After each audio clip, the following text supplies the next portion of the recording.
మీ జీవితంలో అత్యంత సంతోషంగా ఏ ఆలోచన లేకుండా ఉండే క్షణమేది? పవర్ చేతికొచ్చినప్పుడా? అకౌంట్లో కోట్లు పడినప్పుడా? బట్ ఇవన్నీ మైండ్కి తృప్తినిస్తాయేమో గాని మైండ్ని పూర్తిగా స్విచ్ ఆఫ్ చేయలేవు. మనిషి బుర్రలో లాజిక్ చచ్చిపోయి కేవలం ప్యూర్ ప్రెజెంట్లో ఉండిపోయే ఏకైక క్షణం సెక్స్ శిఖరాగ్రంలో ఉన్నప్పుడు. అదే ఆర్గాజం. ఆ కొన్ని సెకండ్లు మనిషికి ఈ లోకంతో సంబంధం ఉండదు. బాడీలో కెమికల్స్ బ్లాస్ట్ అవుతాయి.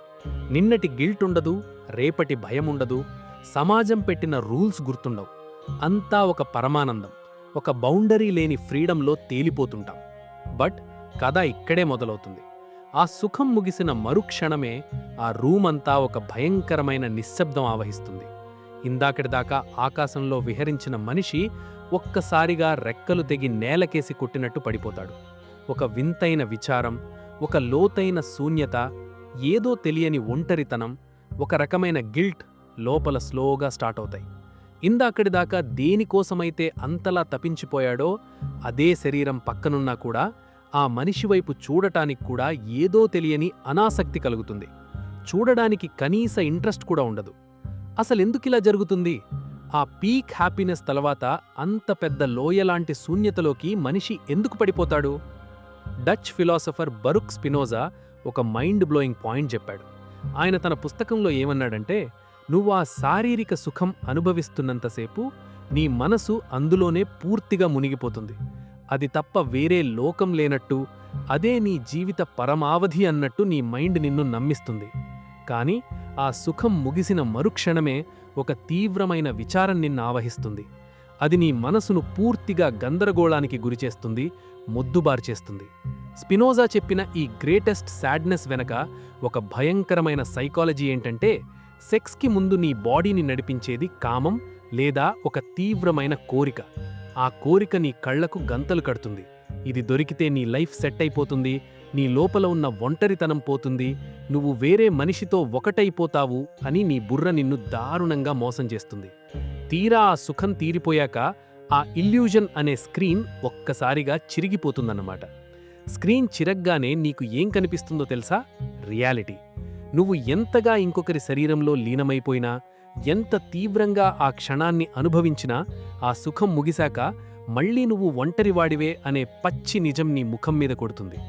శరీరాలు కలవచ్చు, కానీ అస్తిత్వాలు కలవవు. ఆ క్షణంలో నీకర్థమవుతుంది, నువ్వు ఏ ఒంటరితనం నుంచి తప్పించుకోవడానికి ఆ సుఖాన్ని వెతుక్కుంటూ వెళ్లావో ఆ ఒంటరితనం ఎక్కడికి పోలేదు. అది అక్కడే ఉంది, ఇంకాస్త పెద్దదై నీవైపు చూస్తూ నవ్వుతోంది. దీన్నే స్పినోజా మనసు ముద్దుబారిపోవడం అన్నాడు. ఎందుకంటే ఇందాకడిదాకా పీక్స్లో ఉన్న ఎనర్జీ ఒక్కసారిగా జీరోకి పడిపోతుంది. కోరిక ఉన్నంతసేపు మనిషికి ఒక లక్ష్యం ఉంటుంది. ఆ లక్ష్యం చేరడమే జీవితం అనుకుంటాడు. కానీ లక్ష్యం నెరవేరిన మరుక్షణమే తర్వాత ఏంటి అనే ప్రశ్నొస్తుంది. ఆ ప్రశ్నకి సమాధానం లేనప్పుడే ఈ శూన్యత పుడుతుంది. సెక్స్ తర్వాత వచ్చే ఆ పోస్ట్ కాయిటల్ విచారం లాంటిదే ఈరోజు ప్రతి ఒక్కడూ తన నైట్ లైఫ్ తర్వాత, తన వీకెండ్ హ్యాంగ్ ఓవర్ తర్వాత అనుభవిస్తున్నాడు. ఎందుకంటే ఈరోజు మనిషి దగ్గర అన్ని సౌకర్యాలు ఉన్నాయి, కానీ జీవితానికి ఒక అర్థం లేదు. నువ్వు సుఖం వెనుక పరిగెడుతున్నంతసేపు నీకు లైఫ్ బాగానే ఉన్నట్టనిపిస్తుంది. కానీ ఆ సుఖం ముగిసిన ప్రతిసారి లోపల ఒక చిన్న వాయిస్ వినపడుతుంది చూశావా? అది నిన్నడుగుతుంది, ఇక ఎంతకాలం ఈ తాత్కాలిక మత్తులో బ్రతుకుతావు? నీ జీవితానికి అసలైన అర్థమేది? ఈరోజు రాత్రికి ఈ సుఖం తీరిపోతుంది, మరి రేపు ఉదయం నువ్వు ఎందుకు లేవాలి? నీ బ్రతుకుకి కారణమేంటి అని.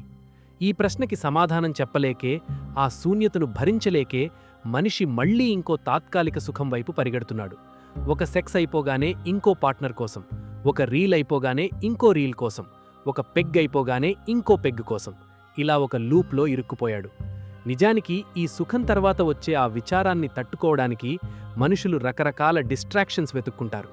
సెక్స్ అవ్వగానే కొందరు వెంటనే నిద్రపోతారు, కొందరు లేచి సిగరెట్ కాలుస్తారు, కొందరు ఫోన్ పట్టుకుంటారు. ఎందుకు? ఆ శూన్యతను ఫేస్ చేసే దమ్ము లేక. ఆ నిశ్శబ్దం మనల్ని ప్రశ్నిస్తుంది. ఆ ప్రశ్నలకి మన దగ్గర ఆన్సర్స్ లేవు. అందుకే ఆ నిశ్శబ్దాన్ని ఏదో ఒకదాంతో భర్తీ చేయాలి. స్పినోజా ఒక అద్భుతమైన మాట చెప్పాడు.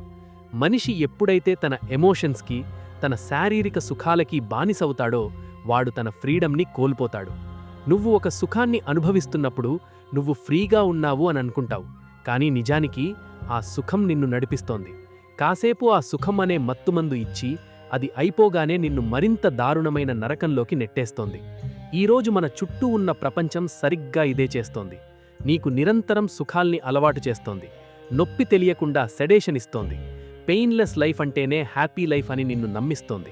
కానీ ఆ టెంపరరీ సుఖాల తర్వాత వచ్చే ఆ భయంకరమైన ఎంప్టీనెస్ని ఏ కంపెనీ దాచలేదు, ఏ ఆల్గరిథం భర్తీ చెయ్యలేదు.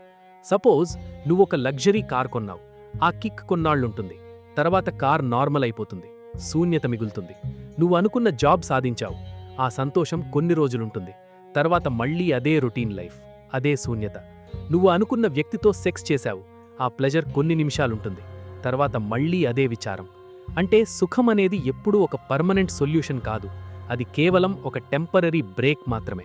అయితే దీనికి సొల్యూషన్ ఏంటి? మనం సుఖపడడం మానేయాలా? సెక్స్ వదిలేయాలా? ఎంజాయ్ చేయడం ఆపేయాలా? అంటే నువ్వు కేవలం ఇంద్రియ సుఖాల వెనుక పరిగెడితే ఎప్పటికీ ఆ విచారంలోనే మునిగిపోతావు. కానీ ఎప్పుడైతే నువ్వు నాలెడ్జ్ మరియు రీజన్ వైపు వెళ్తావో, నీ జీవితానికి ఒక ఉన్నతమైన లక్ష్యాన్ని నిర్మించుకుంటావో, అప్పుడు నీకు లభించే ఆనందం పర్మనెంట్గా ఉంటుంది. దాన్నే ఆయన బ్లెస్సడ్నెస్ అన్నాడు. సెక్స్ కోసం లేదా ఏదైనా టెంపరరీ సుఖం కోసం వెతకడం ఒక బేసిక్ ఇన్స్టింక్ట్.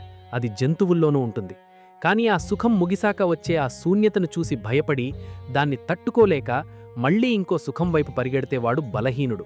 సో దాన్ని ఫేస్ చేయడమే ఒక రకంగా పొందే అసలైన కిక్. లేదా అక్కడే దాగుడుముటాలు దండగూడంటూ పని కానించేసి దాకోవడమే. అందులో ఏముంటుంది బొంగు? అప్పుడు జంతువుకి నీకు పెద్ద తేడా ఏముండదుగా.